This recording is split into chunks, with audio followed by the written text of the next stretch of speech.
जी संधी मिळते त्या संधीचा उपयोग तळागाळातील सर्वसामान्यांना झाला पाहिजे। मुंबई बँकेचा अध्यक्ष झाल्यानंतर अनेक ग्रामीण शेतकऱ्यांना कर्ज उपलब्ध करून दिलं। गावच्या विकासामध्ये मी कधीही राजकारण आणलं नाही। मागच्या 50 वर्षात झाली नाही इतकी कामं मागच्या 5 वर्षात मी कोतवाल गावात आणली। कोतवाल बुद्रुक येथे आज आपण सुसज्ज विहाराचं उद्घाटन केलं, परंतु नुसतं विहार उभारून थांबता कामा नये, तर त्या विहाराच्या माध्यमातून समाज प्रबोधनाचं कार्य व्हावं। डॉक्टर बाबासाहेब आंबेडकर यांच्या विचारांची गोडी लागावी यासाठी या ठिकाणी सुसज्ज ग्रंथालयाची गरज आहे। यासाठी लागणारी सर्व पुस्तकं मी देईन, याचा उपयोग संपूर्ण गावाला होईल। हे ग्रंथालय युवकांसाठी प्रेरणास्थान ठरेल, स्पर्धा परीक्षांची तयारी करण्यासाठी उपयोगी ठरेल असं मत आमदार प्रवीण दरेकर यांनी व्यक्त केलं।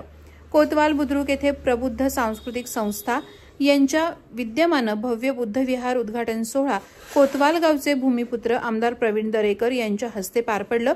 यावेळी ते बोलत होते। डॉक्टर बाबासाहेब आंबेडकर हे व्यक्ती नसून एक विचार आहेत।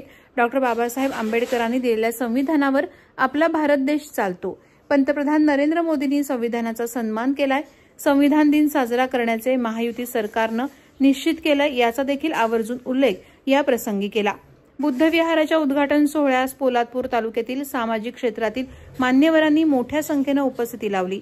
सामाजिक सलोखा जपणारे गाव अशी ओळख असणाऱ्या कोतवाल गावात बुद्ध विहाराची उभारणी झाल्यानं बहुजन समाजाकडून आनंद व्यक्त करण्यात आला।